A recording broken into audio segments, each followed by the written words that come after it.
Let's see, we're at 7 o'clock. I'll formally begin, but I'm going to vamp for a little bit to see if we have more members of the public joining as well. So it's 7 o'clock. My name is Eric Moore. I'm the chair of the Town Meeting Study Committee, and I'll call the meeting to order. Thank you for joining, Shelley and Elizabeth. I see you on there as well. So far, the rest of the group is on the committee or ex officio. So hopefully, I got the league sent a link out in their Monday member news as a reminder, and then the piece that went out that I had in the bridge also had a reminder about this. But I'm not sure how many folks we're going to get. But that said, it's a meeting, and we'll have a discussion. So at this point, I'm just going to see Shannon McAndrew will be clerking tonight's meeting. The forum is also a meeting, so to speak. And I'll go through the formality of taking roll so that we've done that properly.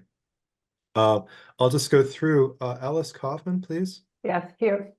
Thank you. Eric Van Loon, please. Here. Thank you. Kristen Haggerty, please. Here. Thank you.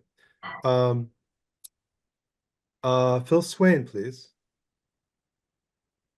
Gotcha. You're on. Yeah. Gotcha. Here. I see you. Yeah. Parashar Patel, please. I'm here. I'm gonna go on video once we get upstairs to my room. Great. Thank you. I'm not sure who Joe's AI note taker is. I don't think that's one of us. And so we're missing Chase, and we may not have. I don't think we'll have Katie as well. And I also don't see Keith Bergman. So there's the folks who are missing at this point. Let me welcome the rest of the call, so to speak, members of the public and a few folks in town government as well. Thank you for joining. I'll do the introduction. So our purpose tonight is to hear from you and each other in more depth about town meeting, the solutions that we're thinking about to make meeting better. So you'll get a lot of airtime tonight, Shelley. And so in taking roll, I think you had a kind of a very basic introduction to the committee. A few folks are not on tonight, but Carmen Reese, our moderator, also our appointing authority, has business travel this evening, so she sends her regrets as well. I think so. Let me just talk a little bit about what we've learned so far from the survey, and my apologies to the committee for some repetition, but it's okay. So as of Monday morning, we had about 850 responses to the survey. I'll note that Chase Thompson has joined, member of the committee. Thank you, Chase. And so I guess according to Carmen, it's a little bit above average for a town survey these days. The survey is open for another week. We hope to get more, but all told, I think it's been a good response. So a few updates on that. First of all, I would say is strong support for change in terms of interest in clickers, interest for remote participation in town meeting, interest in the style of town meeting that New Hampshire has, and some New Hampshire towns have, called a referendum ballot, which separates deliberation from voting. You vote in the polling booth, so to speak. And also strong support for keeping open town meeting. I think the major complaint, I'll say the top complaint that folks have about, as expressed in this survey, is that people think other people are talking too much.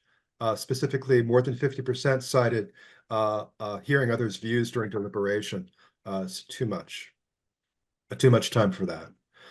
Privacy in voting is an issue for nearly 30% of the responses. And this goes back to actually the Town Meeting Study Committee of 1996 also did a survey. And at that time, about 25%, just over that, cited privacy in voting as a concern for them as well.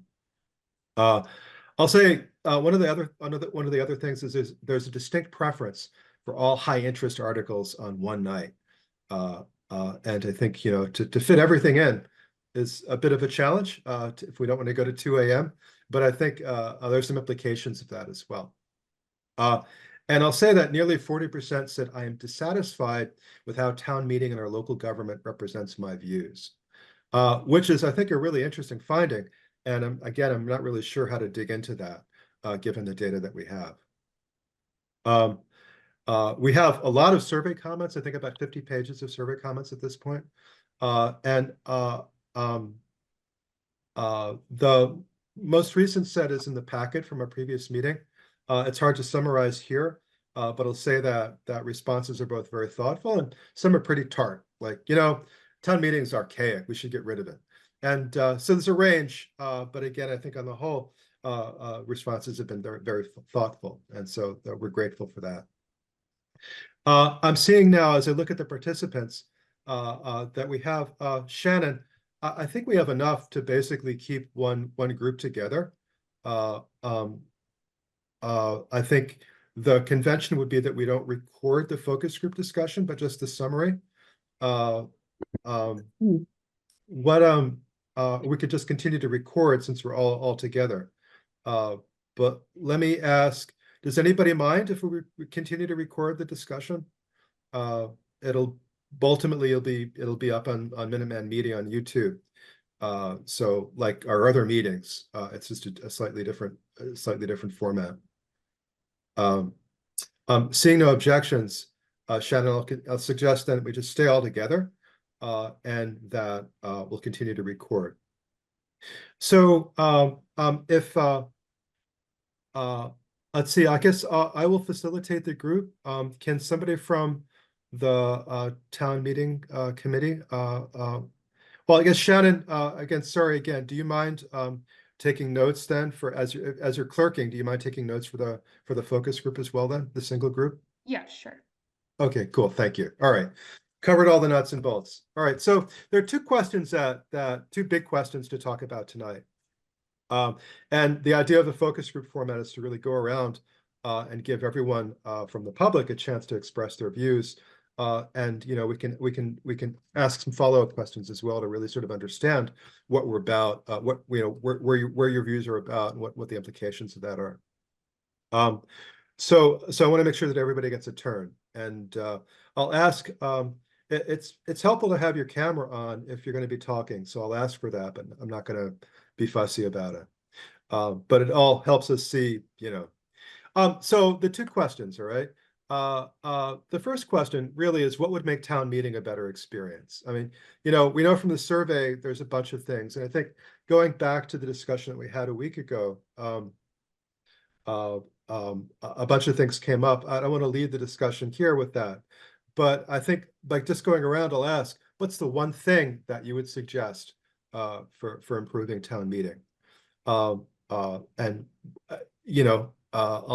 going to start with you. What's the one thing that you would really suggest for making town meeting a better experience? I think you touched upon it when one of the comments was, too many people are talking too much. There must be a way of curtailing the repetitiveness of someone having to put it in their own words what's already been said. It almost gets annoying. It's almost like people just love to hear themselves talk. And I think it does really, and it's always the same people. And I know it'd be hard on the moderator to moderate that. I mean, curtail it, but that is one of the things.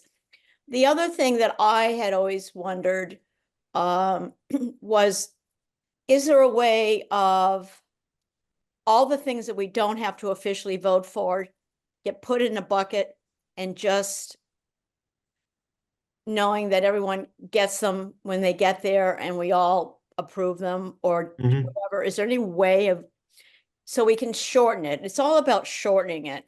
Sure. So I'll say there is a mechanism at town meeting called the consent calendar. Yeah, that's what I was looking for. Yeah, good. All right, good, thank you.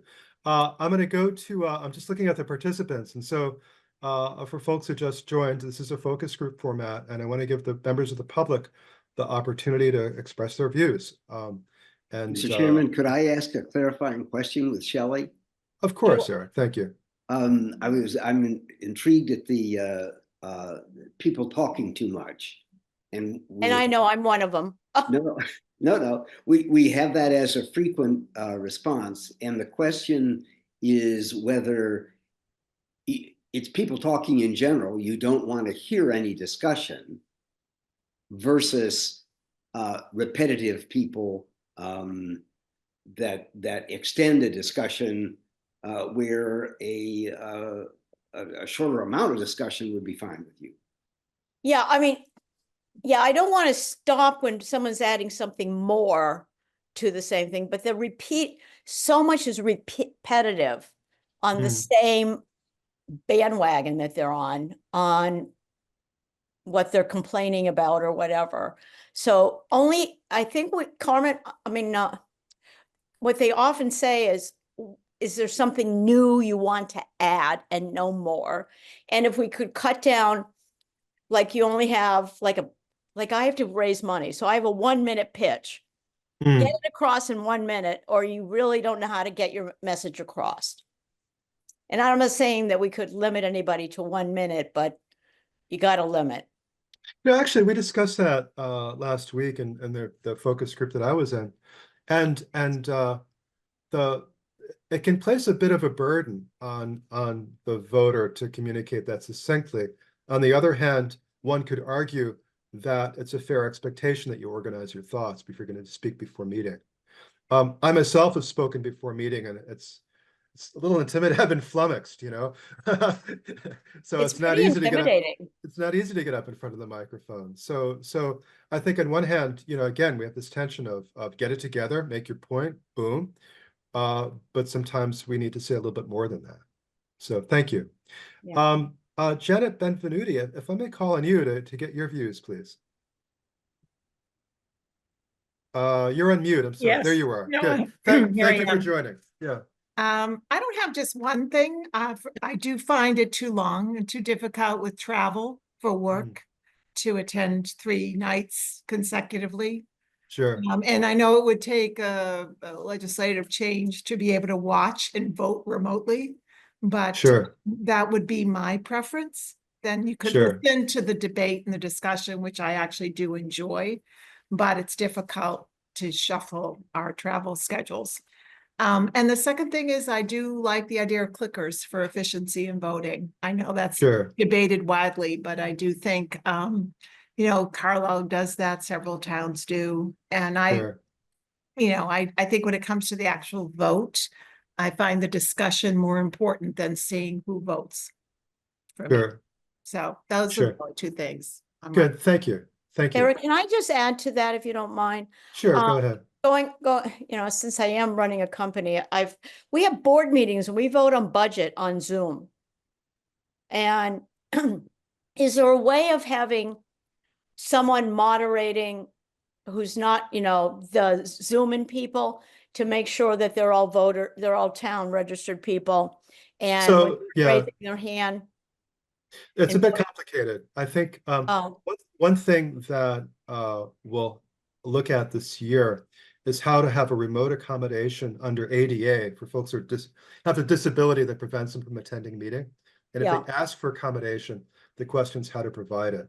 One thing that they did do in Carlisle, actually, is to have a kind of so at town meeting, we've got these 2 big rooms, right? The gym and the whatever it's called, the auditorium. So imagine that a third virtual room, which is the Zoom room, and folks who've been qualified by the clerk, you know, and that's going to be a manual process, so to speak, would join that call. There would be, I don't know exactly what, is it a teller? Is it a deputy of the clerk who's going to be taking votes that way? So there's a way to do it with a small pre-specified group, but there's a limit to how much the state will allow for remote participation in that form before Is it a percentage of the population or a percentage of people just on a Zoom? It's a hard number. It's not a hard number. It really is reflecting of how much of the character of the meeting is affected by the remote participation. Oh, okay. So that's a bit weedy. Okay, sorry, but it's complicated, basically. I think the scale that we're talking about for 1,000 people or 1,500 people is a whole different ballgame in terms of the approach. Thank you. Brett, if I could call on you, please. I'm sorry, I'm not gonna, rather than mispronouncing your last name, I'll just ask if you could just give us your name, please. And you're on mute, Brett. You're welcome to stay on mute if you just want to listen in. So thank you. Elizabeth Moore, I think we've heard from you, but I want to go back to you if I may. Hi. Yeah. Hi guys. Nice to see everybody again. It's been a fun couple of days. I was at the town forum the last time, so we talked a lot about we came up with 6 or 7 ideas that everybody agreed on would make town meeting better. There was one item at the very end that I remembered after the fact that I just wanted to add in. And that is that, and I was just talking to a friend of mine who just moved to town, and he said the same thing. He said he felt like that we spent a lot of time on non-binding resolutions when we really needed to get to, when really, if you look at the town meeting rules and regulations, the purpose of the town meeting is to talk about spending and bylaw changes. And because of various factors that have taken place in the last 10 years, it feels like town meeting is now, there's a lot more social justice questions coming up. There's a lot of more soft issues that are coming up. And I understand that some towns in Massachusetts have done one of two different things. One, they take all non-binding resolution questions and they put them on the last day, or they add an extra day that is just specific for non-binding resolutions. Sure. Or they don't vote on them. They talk about them. They still leave them to the end, but they talk about them, but they don't vote on them.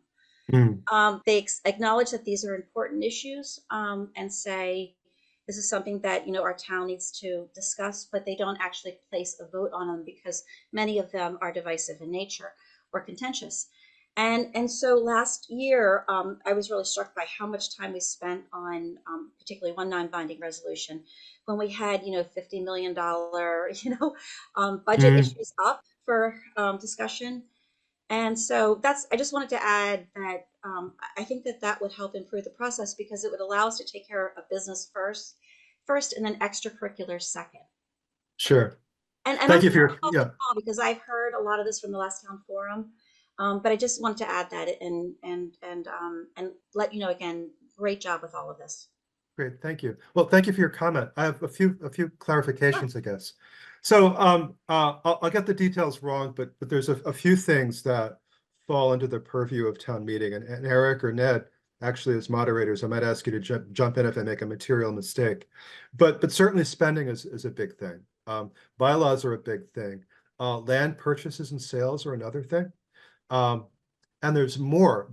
But citizen petitions, which you call the sort of the non-binding resolutions, citizen petitions by right with a fairly small number of signatures on the ballot is a thing that any citizen in town can bring to town meeting. So it's actually a really powerful means for citizens to sort of attempt to change policy as well, not just through the structure of the boards and committees and the select board. So it's I guess I would say a pretty fundamentally important public voice. The citizen petitions can, as you said, be blanking on the phrase, but they can be essentially just a recommendation. They can also entail a bylaw change or categorically a change, a land purchase or a sale or whatever, or debt. So they're an important mechanism, but I think what you started with was that maybe we can put them all on one night. Exactly, because I think citizen petitions can be ahead of where town government is in terms of policymaking. They can certainly dive directly into things that are controversial, and one could argue that the debate that we have at town meeting, the debate that we have about that issue, even though it's a town meeting, is an important debate for the town to have. But I think going back to the idea that, well, maybe we put them on Thursday night and do the other business on Tuesday and Wednesday, it's an approach to thinking about that. Because I think, as you indicated in your comment, not everyone is that engaged by spending a lot of time on a new round of citizen petitions. I'm just going to go to Eric for a clarification or an elaboration, if you would. Well, two things. The first is that, Elizabeth, I think it is a fundamental misunderstanding that, certain things are the appropriate purview of town meeting and others are not.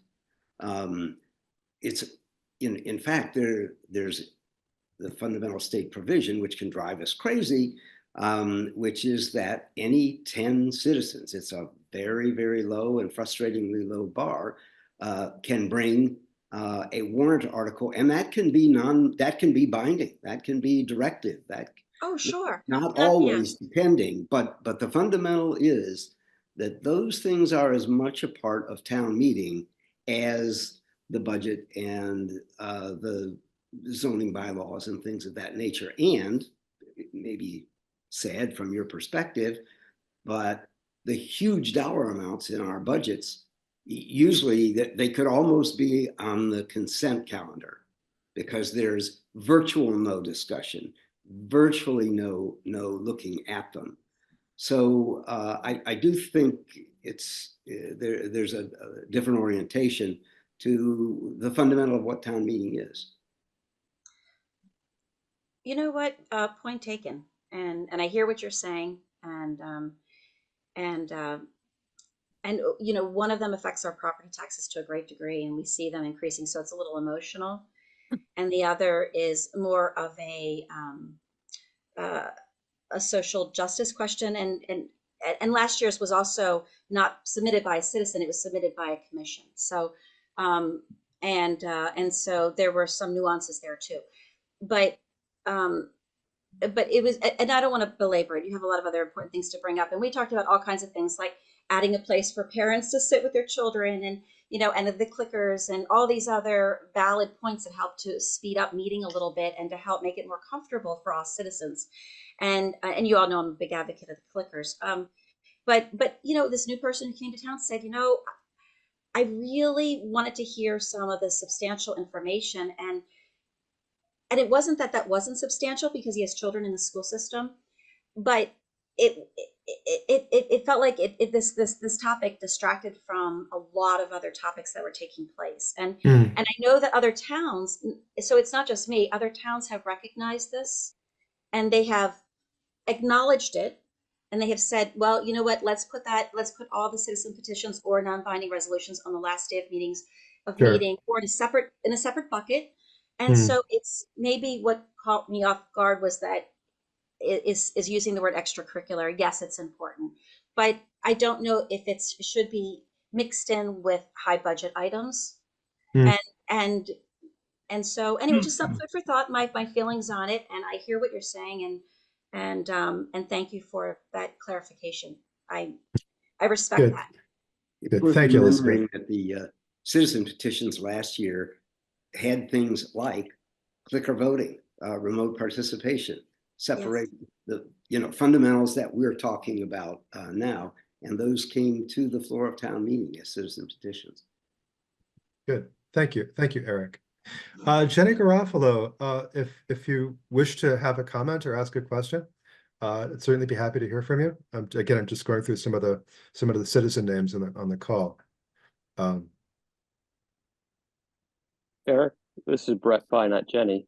Oh, hey, Brett. Thank you for joining. I'm on my Peloton, so I won't turn on my my camera. I was trying to figure out how to come off mute. Fair enough. Don't fall, okay? So I appreciate you actually compelling me to come off mute to contribute. My observation would be a couple things, and I think it's similar to what I've been hearing.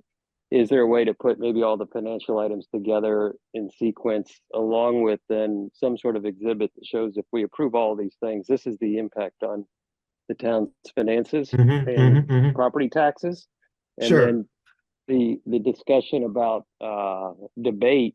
Maybe a way to do it is, can debate on all warrant articles occur on one night if people want to go to the venue to contribute to the debate, but then televise them so that people that don't want to actually contribute but want to listen, Sure. do that one night, and then have another night where you're actually voting on warrant articles. Good. Thank you. A couple of Thank follow-ups you. on that.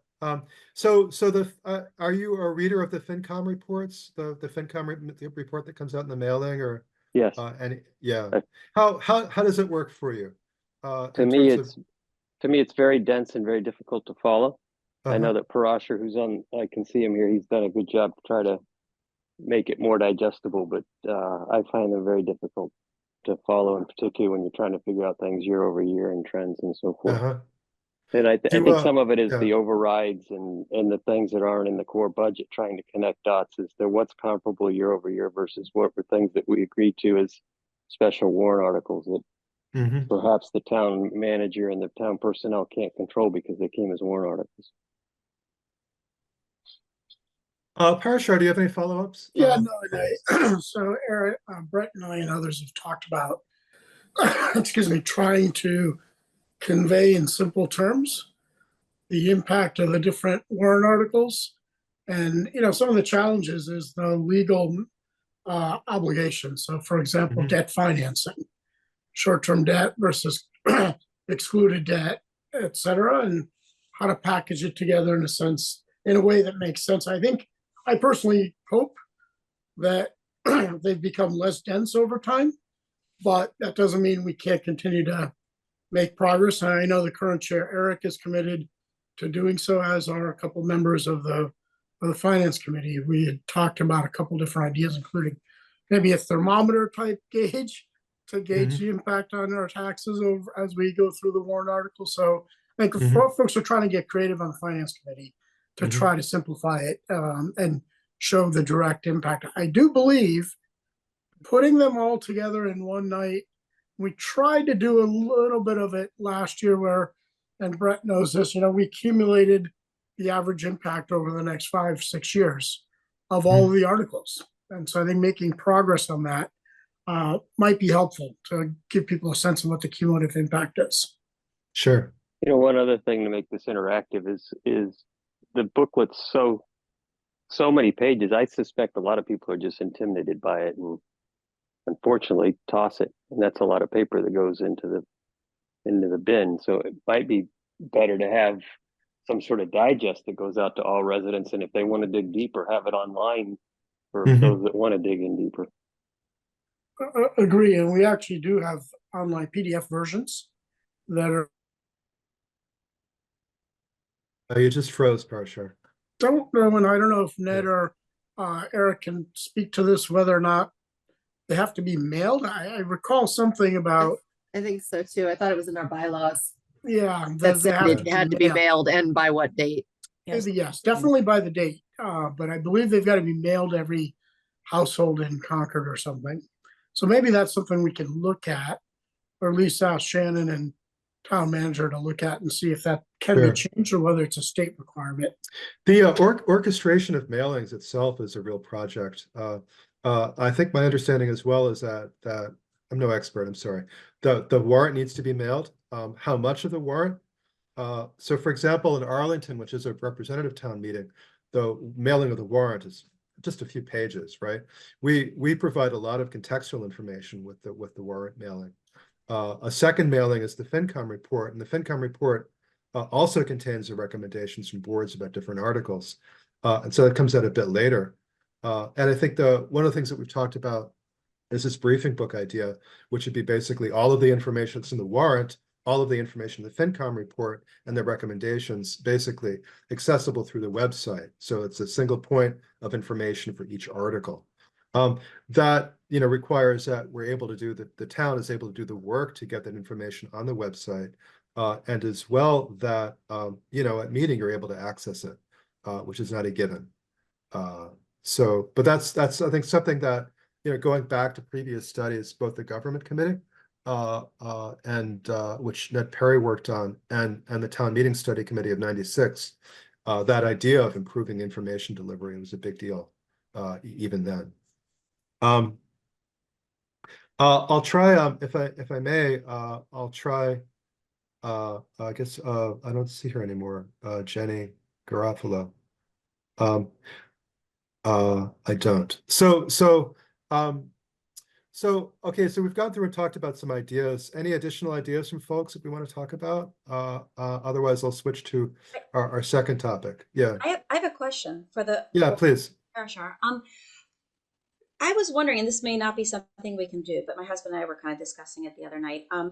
Is there any way that on each article that involves spending, especially if it's over a certain amount, I don't know what that amount would be, over $500,000, say, that on the article itself, within the warrant, can we add in something about what the consequences would be on, say, a median value house? Like, for example, if we spend $50 million on this and we vote yay, we vote yes, this would be the implication for your property tax on, say, a median value house, a house maybe above that, a house below that. And it would be something kind of mandated, you know, if we're asking for spending over a certain amount, that we put in there the financial implications of a yes or no, of a yes vote. And so people understand as a in a general way, what exactly, how much their property tax is going to increase the following year if they vote yes. And please correct me if I'm wrong in saying this, but is that possible? Is this something that would be useful? Would it be a consideration? So it is possible, and we did do something like that last year. If memory serves me, I know I presented something similar to that at the public hearing, article by article, for the 8 or 9 articles that affected spending. I will see during this meeting whether I can dig that up and I can put it in the chat for folks to look at. Good, thank you. And especially if we could mandate it, like to say for every item over a certain amount, the amounts in there, it's at the bottom of the article under the pros, and, you know, something the sponsor has to write in and has to go to finance committee first and find out what that implication is and then include it. You know, if you spend this much on trees, what is that Mhm. going to mean to your property tax bill? You know, Sure. something like that. Good, good, thank you. Shelley, it looked like you were gonna say Yeah, I something. was gonna, and this may go, as Parshall and I have actually ran into each other. It may be a finance committee cushion. It concerned me at the last town meeting how the school committee has a different budget system than the town has. And when you're trying to get apples and pears lined up on how the impact is on your taxes, Mhm. it would maybe make a better impact on the parents who are pushing for these higher end school things to see the additional impact. But it's hard to compare apples and pears when you're not using the same system. Mhm. So is there a way, and that would tighten up all of these finance committee things if we were all following the same metrics? Sure. So Parashar, you're gonna comment. Let me just preface it with, I think a lot of people notice that. And so this year it's a real theme for the select board and the finance committee to be working in cooperation with the school committee. One of Because the all big the other, changes, all the other yeah. budgets follow the same metrics, right? right, one of the big changes is to use a common language for talking about debt. So Yeah. that's their debt, and their debt is now on the same apples, as it were. But Because sorry, that added Parashar, a lot yeah. of comment, that added a lot of dialogue back and forth that extended that whole session. yeah, so Shelley, I don't want to derail this conversation, and I'm happy to talk offline. Yeah, we can meet at another time. But I think for the record, I do want to just state that the language is common. The only issue in the past had been to what extent were the schools allowed to put capital spending below a certain amount into their operating expenses. That practice deviated from what the town had typically done. And so what they're trying to do this year, which we tried last year and we could take it offline, is to have the same guidelines of what's going to qualify as operating expenses, even though it's capital, and what's going to be truly called capital, which then gets reviewed by the FinCom as well. So we'll see, and hopefully they arrive at the same place this year. Okay, And I'm happy to talk offline. all right. Eric, I have a question for our group about this. Sure. related to that point, Shelley, the question or the kind of the notion, and to Eric Van Loon's original point, we don't often debate the budget. You know, very large multi-million-dollar budgets, I agree.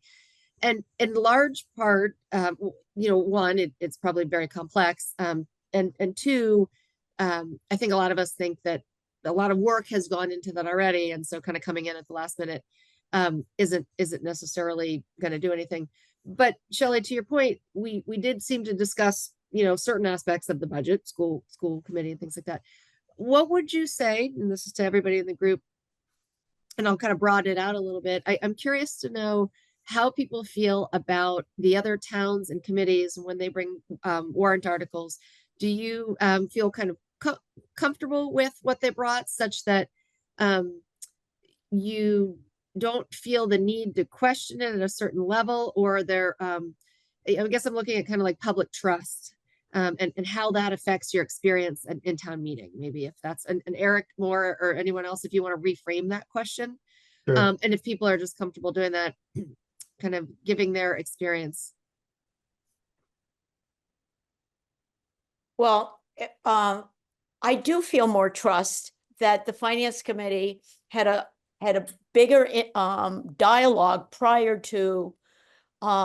So I mean, we have, I feel, one of the most experienced finance committee. These are not, I mean, not people that are just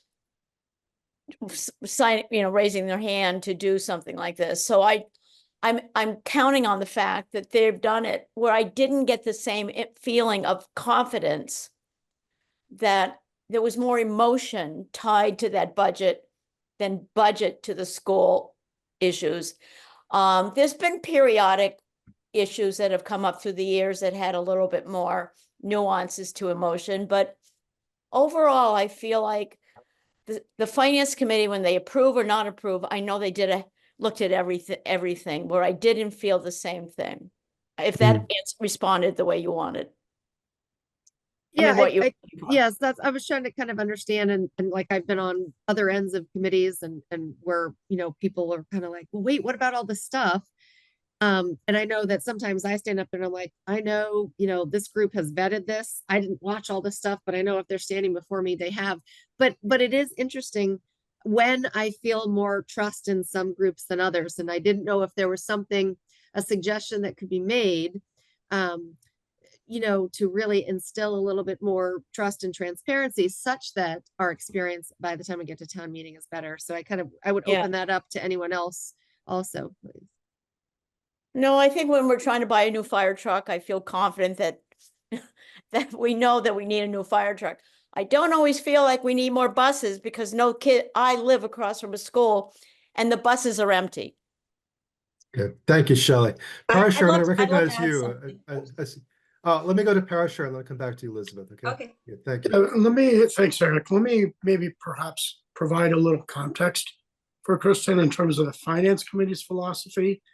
As long as I've been on it, and I know Phil was on it, we overlapped as well. But traditionally the philosophy has been finance committee is not going to micromanage the school budgets or the town's budgets.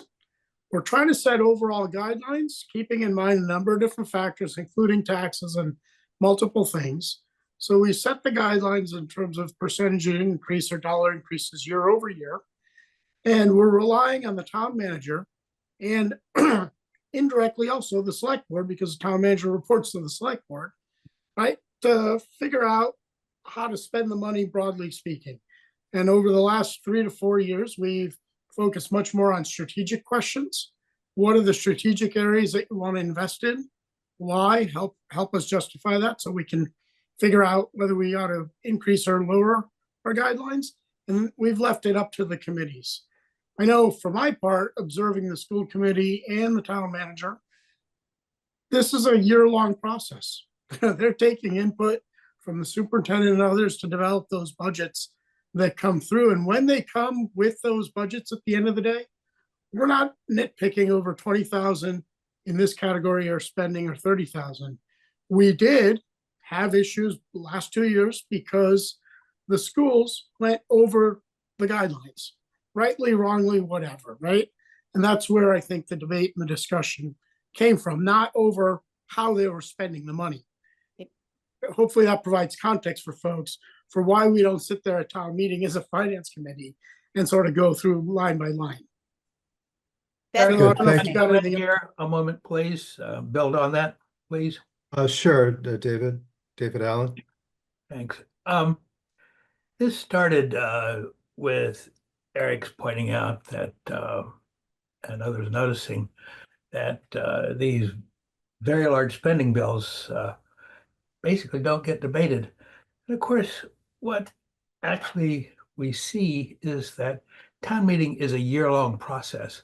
Parashar just got us there. That's why it's a good moment to try to build here.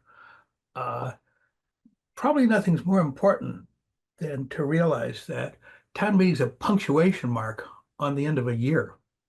And unless you are prepared to engage across that year, go to FinCom meetings, go to school committee meetings, stay abreast. You're not going to be a citizen engaged in the democracy, making input when input is appropriate. Maybe nothing more important for what goes forward from the final output here is that people take on board, oh, wait a minute, I'm a citizen all year round. Good, thank you, David.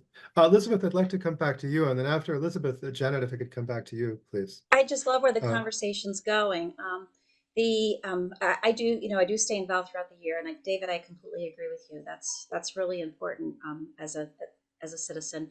And Kristen, I strive to do what you're talking about too, and try to gain information and from these different committees and commissions. But there are many, well, I shouldn't say many. There are a few committees and commissions that I'm particularly interested in that don't record their meetings, and they don't provide minutes. They haven't for a long time. And, last year, I remember scrambling and trying to gain information so that I could be an informed voter. And I couldn't find the information. And I couldn't help but wonder, Eric, if it might make sense to, especially those committees and commissions that are overseen by the select board and have representation, all of them do, by one of the select board members, if in preparation for town meeting, if we could provide a reminder to the committees and commissions that especially if they have any involvement in an article, to really, put some good, robust minutes out there. Please record your meetings. Please record your meetings. It's impossible. And that was in our focus group that we had last week. That was one topic that came up. Ned will probably remember. They said, I can't get the information I need prior to meeting. And Eric, I gave you a huge compliment on this last night. Your meeting, the TMSC, has the best notes I've ever seen. And it's just a real model for how I think, so many of them could work. And I'm not finding fault with them. It's hard. It's hard to do all of that. But it would be, I think it's critical to have the information available ahead of time through recorded meetings or through really good, robust minutes. Thank you. You're welcome. I'll say that time's a challenge for everyone. I think we've been this committee has been very fortunate to have staff support through Shannon McAndrew, so that the mechanics of recording and getting the video off to YouTube and so on, that's been taken care of for us by Shannon or through Shannon. So I think that support's really, really meaningful. I don't know how many committees have that, but I suspect that many committees don't. Kudos, Shannon. So yeah. So thank you. And the finance committee, by the way, does not. So individual members of I know Kristen's looking at me shocked. Yeah. But the clerk and the assistant clerk on the finance committee are responsible year-round for taking the minutes, getting everything posted through the town. And, Anthony and Liz, the finance department, are there to provide substantive support, but they're not there to do all that other administrative clerical work. And, it's a testament to Dee Ortner. Last year, she caught the committee up on minutes, but we were woefully behind the previous couple of years. Minutes are less important. Recordings are very important. And to be specific, like the DEI commission, I brought it up with them so many times. Yeah, that it's really hard to be there at 10 o'clock in the morning or 7. And I want to know what they're talking about, but Sure. I can't get the information unless I'm physically present when they're live. So the meetings recording are the responsibility of the Minuteman Network, and they are also behind. And they're behind. They've been behind, for example, on the FinCom. So the individual committees are not responsible for making sure they get posted on Minuteman. They don't record, or they don't allow it to be posted. May Well, I no, they also- do. They do. There's just a delay in getting them up there. may So I I'm gonna, notice that minutes are fundamentally important and they're required by law. yeah, they are required by law. Exactly.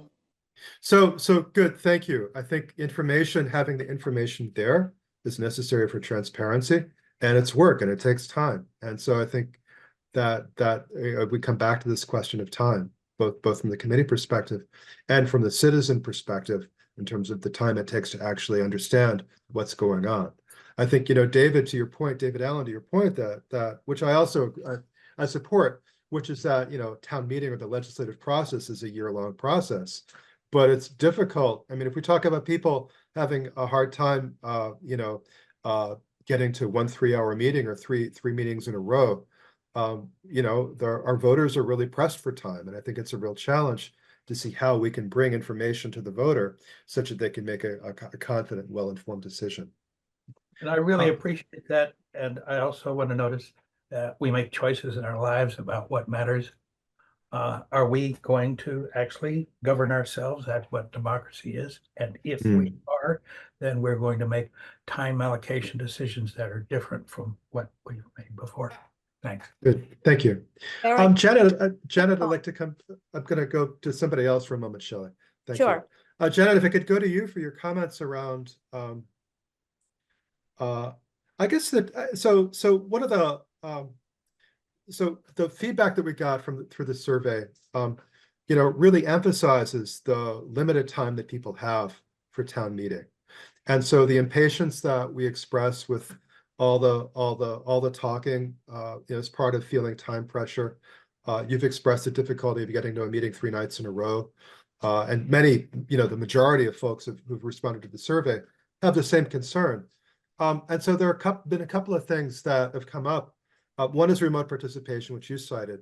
But, even with that, right, you might be on the road and meetings going on, and so you have to sit there and watch meeting, which, again, there clearly there are benefits to that, but there are also consequences to that in terms of the opportunity to cost of your time. A different approach is this idea of the referendum ballot, where there's deliberation, and then we vote, at a special election, so that the meeting that normally happens at town meeting, the voting that happens at town meeting, doesn't really happen. Then it happens like any other electoral vote.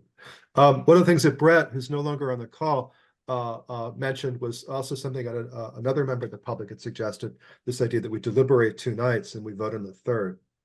But it's changing this idea of deliberation and voting. Right now it's very closely tied, but if we stretch it, right, we think of a deliberation happening all year, voting happening here, or deliberation on 2 nights and voting here, it's a really different model. And I think, I'm seeing, we're seeing the public appetite for looking at these things differently. But I'm wondering how it feels to you, this idea of deliberating over here and voting later, or what does that look like to you? What is lost or what is gained, or? I'll make a couple of comments, and I want to circle back on the financial topic for 1 second. I think for major issues, some major issue, we might go to the ballot, similar to what we do in the state of Massachusetts. We just had several major questions that we voted on to try to get the consensus for the entire town. But I did hear some arguments made that it's too unwieldy to try to separate the discussion and then a referendum vote later. And I listened to the various arguments. So I'm going to stay neutral on that one, but I've heard good enough arguments that maybe for something major, that would be fine, but I'm not a big fan of that, personally. Sure. Back to the financial side, there are folks who are on the finance committee, and Brett and others, who have far deeper financial knowledge than I have. Although, let's just say I'm no slouch when it comes to finances. Someone had suggested to me that, well, first of all, I love the idea of getting all the projections in one place.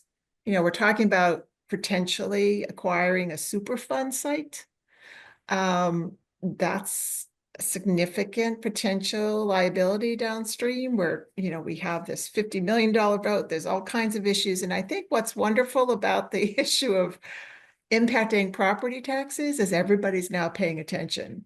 And some of the folks who are paying attention are deeply knowledgeable about finances and budgets and so forth. So I've been serving a few of them. One person said, why don't we have zero-based budgeting? All right, why don't we just take a look at the entire budget and take a look at zero-based budgeting? The second idea that was surfaced was all of the major accounting groups do audit towns for expenditures. And if we were as a town to look at hiring one of those groups to audit our expenses overall, they have benchmarks against other towns, we might get some objective advice on where we might be overspending. And are there better ways to take a look at how we are spending our money? Because I do think we have a spending problem in town. It's not just a tax problem, we have a spending issue. And again, there are many people in this community who have deeper knowledge than I do about budgeting and managing budgets and getting things, you know, sort of under control a bit. So I think it's these kinds of forums are very useful to have people surface ideas, or someone like me to talk to some folks I know who are really savvy about finances. And so the referendum ballot, back to your original question, I'm sort of concerned about the disconnection from the town meeting, except for perhaps a few major issues. But trying to figure out ways for folks to participate remotely, listen in remotely. I loved the idea of the ADA. I hope people over the age of 65 can be considered in that bucket, since I just passed that milestone. But it would be great to have, you know, that as an option for folks.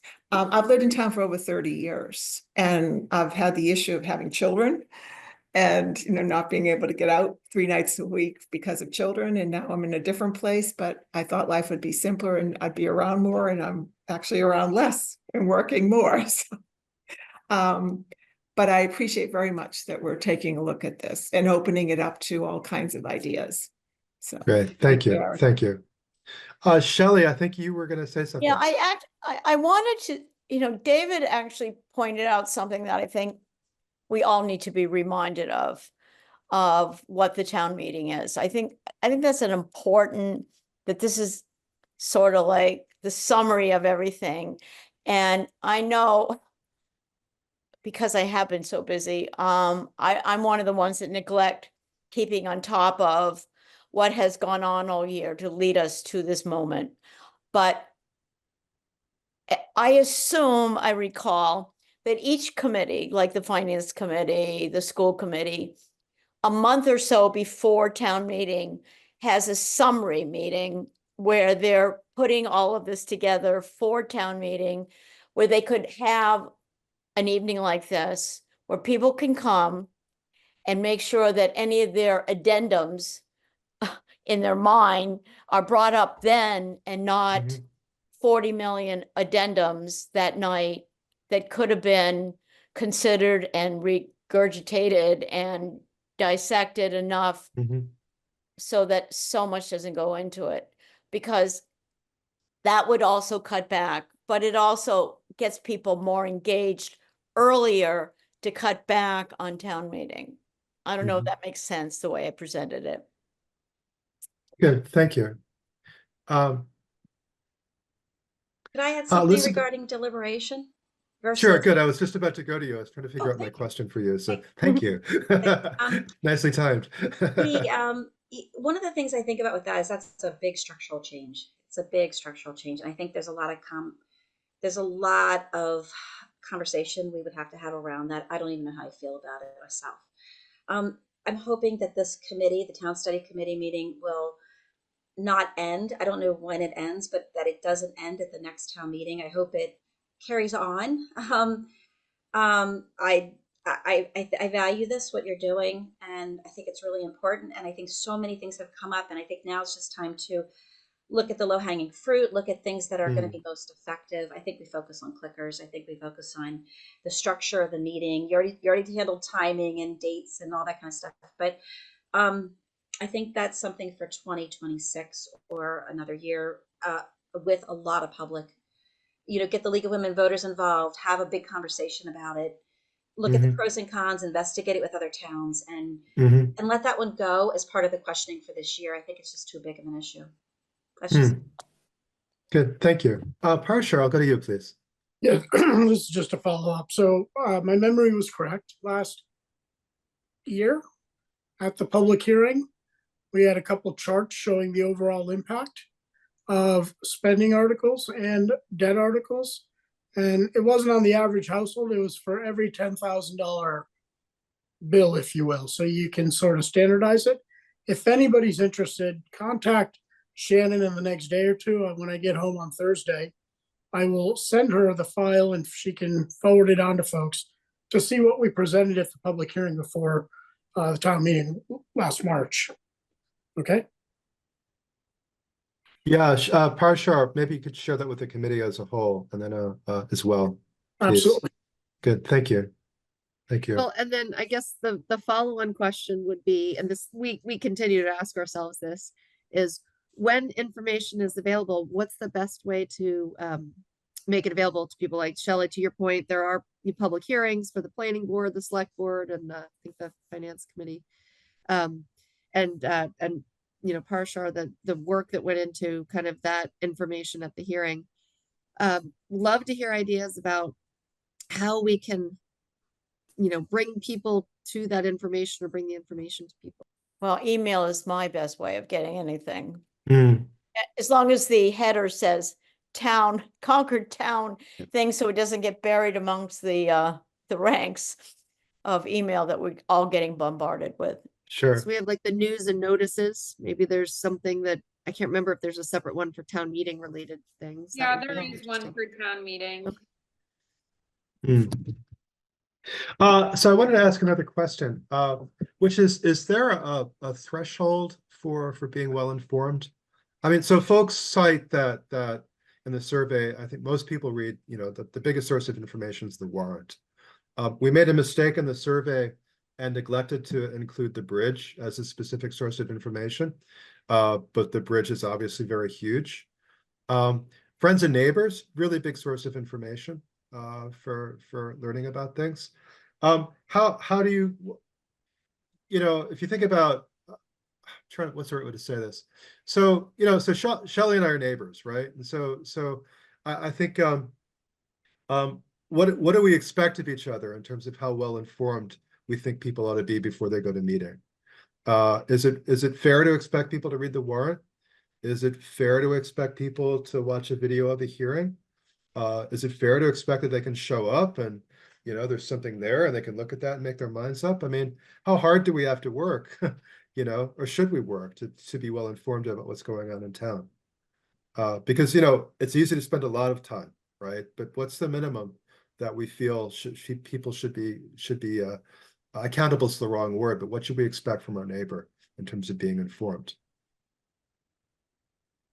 Chase, I'm going to go to you actually, because I think you have a lot of regular person experience outside the committee.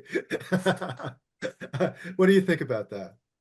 You think you want me to answer the question of how informed do I think my neighbors should be? That's like a reasonable level of informed. Yeah. I think it depends on whether you're passive in the meeting or you're speaking. So I think if you're standing up and speaking, I would hope that you would have quite a bit of information on whatever you're talking about. I think if you're going with just a general idea of what's going to be discussed, I actually think it's okay to go with very little idea of what's being discussed. And maybe that's the purpose of the meeting. I think it's probably an unrealistic ask to look at the average neighbor and say, have a general idea of dozens of topics and an opinion formed on them before you attend. So I would say if somebody's passionate about something and they're going to speak, I'd want them to be very well versed in it. If they're going to learn, I think that's okay. How much would you hope that they know before they vote? Ooh. Gonna answer that off the cuff. Sorry. No, Well, you know, that's right, it's a that's a question, right? fair Because I question. think because deliberation is in part, you know, it's some learning through deliberation. I'm learning before deliberation, but I think when we talk about separating deliberation from decision, you know, you don't need to. Your information sources can be different, right? Your level of information might be different, whereas the sources of information might be different. So I guess it comes back to, again, what do you hope that your neighbor knows before they vote? What do I hope, or what do I think is realistic? I'll go with hope, and then I'll give you realistic. I hope that they would be informed enough where they could make a decision without hearing other people speak about it, like they had an opinion formed. If you're asking what somebody should be informed enough to vote on. But what I think is probably realistic is the average person probably understands a few things pretty well and is going in with a good amount of information on those and feels passionately about those, and is going to leave it up to their neighbors to inform them and build some passion for the rest. And I think that's Sure. okay. And I also think the format lends itself to voting on all topics, regardless of whether or not you felt like you needed to vote. You know, if you're standing there and you're being asked to raise your hand, you're going to vote. Sure, for sure. Yeah. Elizabeth, if I could go to you for a comment on that topic. We talked about this in the forum last week too, and we talked about that we always hear the positives of voting yes for the item because the sponsor has put together all of the positives when they write everything up. How do you counter that? How do you balance that information with? Oh, sorry. Uh-oh. Oh, there, you'll come Hold back. a second. Well, You can you can still keep hear me? talking though. Yeah, Okay, yeah. sorry about that. How do you balance that information out? And we had talked about, you know, could you do a piece of like some paper, the pros and cons that are submitted in booklet form to everyone as they walk in the door? And if you do, where do you get that information? Because you don't really want it to be biased, but you do want it to be inclusive of many different thoughts and thoughts. It's a tricky one. Again, I think it's like something we can't do before town meeting next year, but we might be able to do that long term. Create a booklet of some sort with pros and cons. But I think that we're getting a lot of information about why someone would want to vote for it. I think I would like to see more balanced information about why I wouldn't, kind of like what we see in the newspaper in the national election on these issues in Massachusetts. A yes vote means this, a no vote means this. And but a little bit more pronounced. And and then what we currently offer. I also have an issue with there was a meeting I think 2 years ago where some people that were citizens put out some information supporting the information above and beyond what the sponsors had, and I think we have to be very careful with that because it looks like town information when it really needs to be vetted, and I think that that's tricky. I don't know that I would allow people putting their own personal information out without a lot of thought, you know. Sure. That's all. Good, thank you. Vetting is hard. I think, you know, so early on in the committee, we thought that we would try to put some ballot questions on in the June special election ballot as referendum questions. And so, and there's a process for referendum questions, which involves finding the principles on the pro side and principles on the con side, having them provide points. Then those pro and con points go to town council, who actually writes the referendum question. The things that we see on the ballot, the state ballot this year, there's a process for that, and a lot of effort goes into that. And so, you know, on one hand, I also like the idea of pro and con positions, but I'm really struck by how much effort goes into writing them. It's not just vetting the evidence, as we're vetting the argument, actually crafting an argument or a question that comes across as neutral. We put a lot of work into the survey with exactly that problem. So vetting and who does the work, I think are challenges there. Janet, if I could go to you in terms of what you hope your neighbor knows before they vote, please. I think as a Chase, I think he articulated uh, the same position that I have. But one of the things about Concord that's so unique, which is why I think people love this town, is how much civic engagement there is, whether it's, people are involved with the kids or they serve on various committees. Don't we have about 60 committees? Maybe we need to pare them down, but it really is helpful to know that so many folks in town have been involved in one issue or another.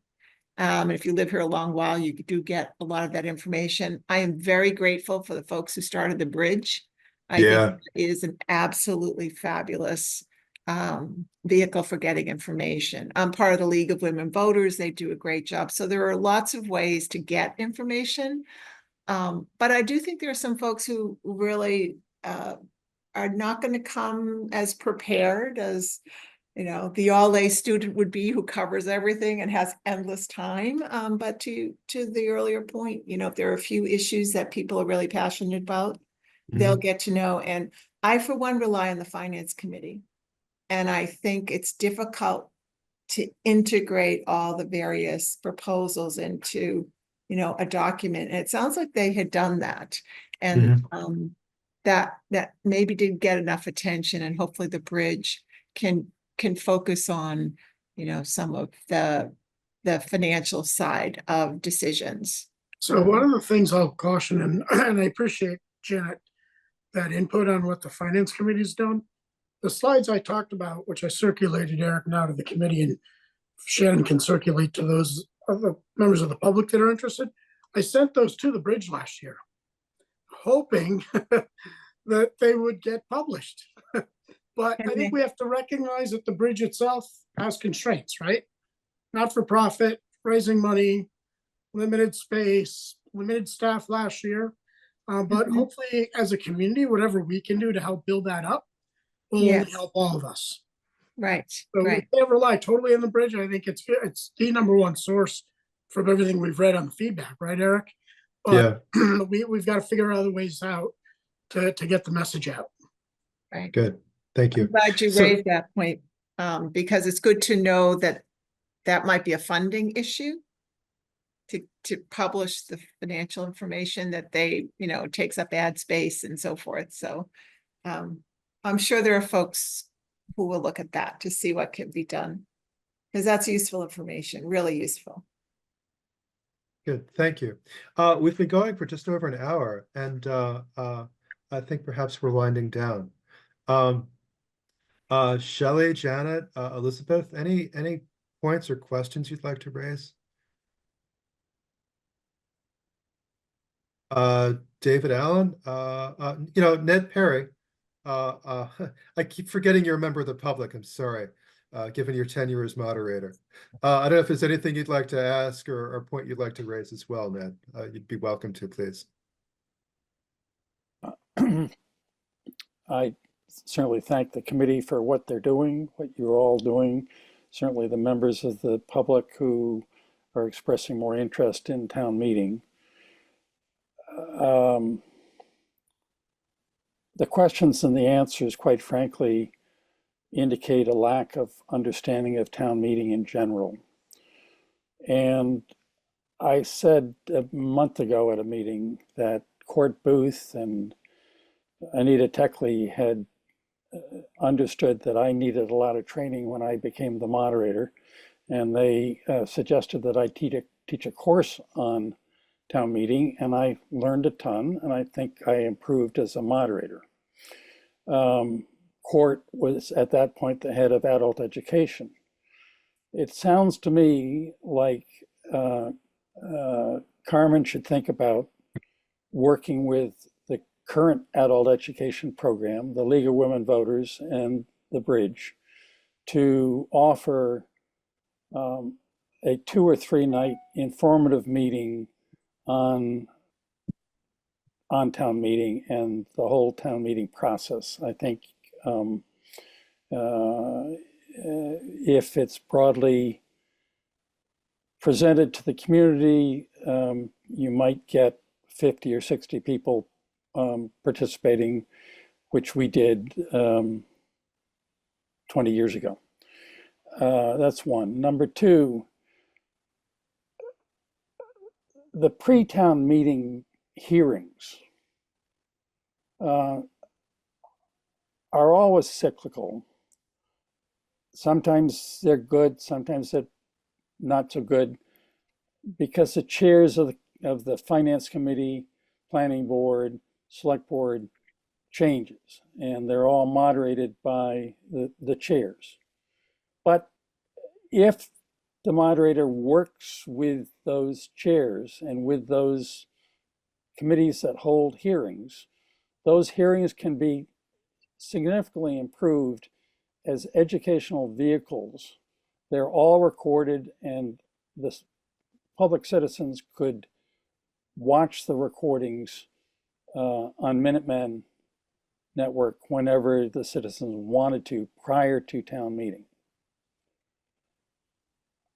I could go on. It's been acknowledged that minutes are not regularly posted, and we had a significant problem 2 years ago or 3 years ago with the select board not posting their minutes. And so it's hard to ask the select board to enforce other committees and boards when they are not posting their minutes themselves. A bunch of us pressured to try and get the select board minutes posted, but it's an ongoing issue. It's an issue that the chair of the select board needs to pay attention to. We have a terrific FinCom process in the town of Concord. We're so fortunate to have the FinCom. They do a great job, and that's pretty sure one reason, as Eric Van Loon said, issues are not significantly debated. We used to do the budget different than what is being done now, and people could stop at various line items and get explanations of those. I guess lastly, I'll go back to a point that I made a couple weeks ago, in that back in, and this is online as one of your documents in the Town Meeting Study Committee white papers from 1995. But tonight's attendance, I think, shows that there's a very, very large circle of people who could care less about town meeting and town government. And so what you're trying to do is the small circle there is what shows the people who go to town meeting. What you're trying to do is reach the people in the middle circle who have an interest, but we haven't figured out how to reach them, educate them, bring them into the fold. I thought that was a final comment, but I'm going to go back to one more comment. This idea of debating on a night or two and then voting on a third night, I hope that you'll get input from the present moderator on how she thinks that would work. Yeah.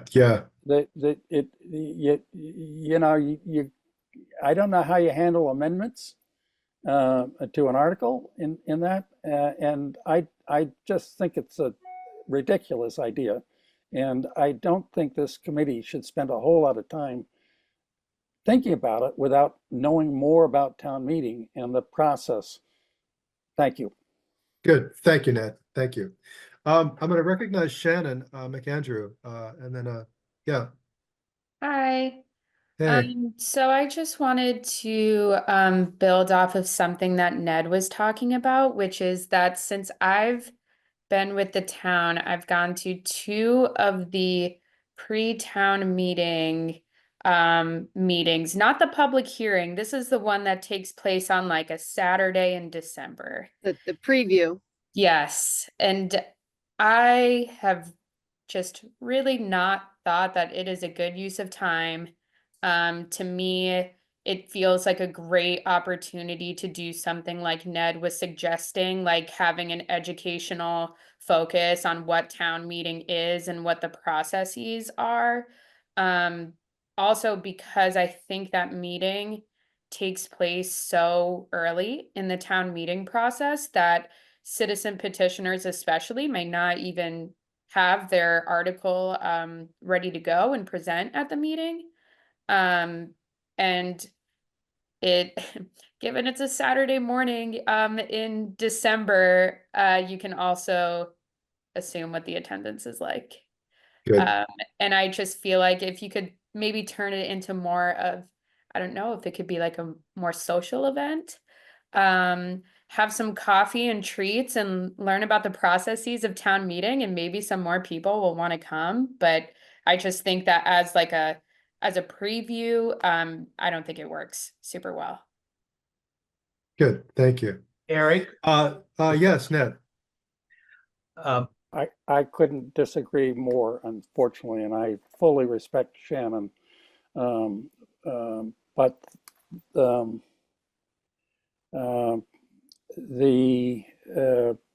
that pre-meeting is essential for the moderator to begin to understand the issues that are going to be brought forward through the town meeting process. And petitioners may not have their article written by all means, but they need to come to that meeting and talk about what they want to do. Similarly, the chairs of all the committees come, and we have a lot of silos in Concord, and the committees are each one of their silos, but by both the chairs' breakfasts on a monthly basis break those silos down, but that first weekend in December meeting breaks those silos down for town meeting and allows the other chairs to hear what the planning board's going to bring, what the NRC is going to be bringing. So it's a very, very important meeting in the town meeting process, particularly for the moderator. Thank you. Good, thank you. Thank you. If I could. Yeah, go ahead, David. Thank you. David Allen. I'd like to second and strongly applaud Ned's emphasis on education more generally about town meeting across those of us who are all neighbors here. If any single thing has come out of the committee's work, it's the need, we could put it in negative terms, how much is not known about town meeting and the year-long process, and how much could be learned. Going back finally to discussion of vetting of what's said at town meeting, there are some who would notice there are some First Amendment issues, but so much more importantly than that, what is town meeting? We know it's a legislature and it's really deliberation. The vote comes at the end. The whole point of democracy is to get differences in views out. You fail to get differences in views out, we failed as a democracy. Nothing could be more important than the various views that are held come out. It's not a matter of, gee, should we vet it? No, you want those views to come out. And as Ned has said, so much thanks to what the committee is doing. It's an enormous amount of work. Good, thank you, David. Any last comments or questions in particular from Alice, please? I just have one closing thing. So when Ned showed that diagram of how few people are participating, I think it goes back to when I was, Eric, walking the neighborhood for the town election, and 3/4 of my neighbors, I said, "Oh, are you voting?" No. To know that the town doesn't participate in town meeting in a general number, how many people actually vote for the select board, the school committee, and all of those, I'm in awe of those of you that make the time, and I'm feeling very guilty of the 34 years I lived here that I haven't. I did travel a lot and I was gone a lot, but it's no excuse. When I see how many of you give a busy person something to do and they get it done. But I wonder how much time you guys are putting into this to see how few people have come to this meeting. I don't know how many came last time, Eric, but I applaud you for doing this. And I just wonder how many people in this town give a damn. Half the people I spoke to said, why don't we just get rid of all of the town meeting and all the employees and start with the mayor? And if anyone would like to do a budget and the comparison of that to what we have, and the comment was get a mayor and get people that know what they're doing. I don't think they realize how much most of you do and how brilliant most of you are. So I just Good. want to thank you. Yeah. Thank you, Shelley. Thank you. It's not too late, Shelley. Plenty of openings. Huh? Plenty of openings on boards and committees. It's not too Yeah. late. I know. I've been pushing my husband actually to get involved more, and I'm going to be following him. I just stepped down from my company, so I am going to, and You get to stepping take a down little from break. being a full-time grandmother. Yeah. So I'm going to do this. This is my New Year's resolution. And this Okay. committee might be one that I'll hop on. Thank you. Philip, I want to recognize you, please.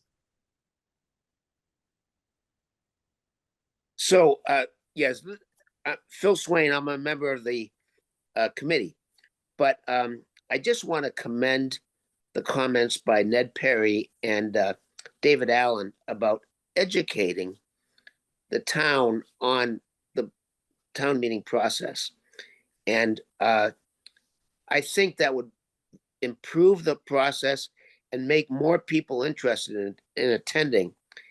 But I don't think having a course is the way to do it. I think that the best thing would be to take advantage of our three moderators that we have, Ned, Eric Van Loon, who's also on the committee, and Carmen, and have them write columns or something in the bridge about the town meeting process and just educating the public about it. It's a legislative process. And the other rules and norms of participating in it. If we did that over the course of the next 6 months leading up to the town meeting, I think people would come to the town meeting more prepared and also more engaged. So anyways, I just think that's a great idea. Good. Thank you, Phil. Alice, you had your hand up earlier. I'd like to come back to you if you still want to say something. I'm sorry, my computer just died, so sorry, Oh. everything went black, I'm back. I'm sorry, I missed that great idea, whatever it was, Phil. I probably thought it was a great idea too. I wanted to just make a couple of suggestions. We talk a lot about the need to educate people. That's our need. There are so many opportunities that exist for people who want the information to get it. There are meetings, there are hearings, there are, opportunities in a lot of different places. So yes, we can always put more stuff out, but if they're not interested, they're not going to take the time to read it. No matter what you tell me, if you tell me that football is the #1 thing in the world, I'm not going to show up to learn more about football. It's just not something I want to do. We understand that government, that democracy is a participatory sport. We know that. But not everybody agrees with the relative importance of the rest of their life. The government is worth making the investment in the time to do additional learning. It's not that I don't think we should provide more opportunities, but we can't expect even 40 people to come. Is 40 people or 60 people, perhaps, as Neb found when he taught his course. We're talking about a citizenry of 12,000 voters, and 60 people come. So I just don't, it's great that we offer opportunities. People have to want to engage in them. I just want to go back to one idea that was put out on the table, and I have a different construct just to offer as a closing thought on it. There's a lot of angst in the community about the increase in our tax rate and how the decisions are made and how people feel they haven't had an opportunity to participate in the dialogue. But I think, I think Parsha's attempt last year to create the dialogue and show the impacts on our taxes is real and important. And for 30 years, I worked at the federal government. And there wasn't a requirement for a number of many of those years, that for every change of the government in regulation or law or process, a cost benefit analysis had to be done. And that's sort of what I'm hearing in this conversation tonight earlier, when we said we need to have an understanding of the impacts of not just one particular idea, one particular budget item, one particular zoning item. They all have some financial implication that we need to be able to assess. It's a lot of work. Who's going to do, a cost benefit on every one of these articles? I hate to think the FinCom could do that all, but I think that's what you're saying. You have those pros and cons and the impacts of every decision that's being made, and most of them do have financial impacts in some way, shape, or form. Changes in zoning articles, changes in just how we do our business has financial implications. And understanding that, I think, is what I'm hearing from people throughout this meeting tonight. I just want to make sure we don't leave without at least remembering that there's a lot of interest in seeing that. Good, Alice, thank you. I'm going to go to Parashar and then David Allen, and then I would like to close. Parashar, please. Thanks, Eric. I'm going to build on what Alice said. So I come at this with 15 years public policy experience at the state level, and 11 of which were at the federal level. And you've got an entity called the Congressional Budget Office that does those estimates for every piece of legislation that has to pass. You've got the different agencies that put together an impact to tell you what the changes in regulations are. We talked about doing something similar here, but I think one of the things that we have to recognize, and perhaps the select board and the town manager and others have to do a better job of educating. And Carrie will tell you herself, compared to other towns, the town staff in Concord is much smaller because we have so many citizen volunteers on committees doing the extra work. And so to put together detailed cost benefit analysis, frankly, is beyond citizen volunteers to do, and the town isn't staffed up to do it. What we can do is at a high level show the impact, which I think we tried to do, and hopefully the finance committee will build on that. But I think hopefully folks can remember we're working within the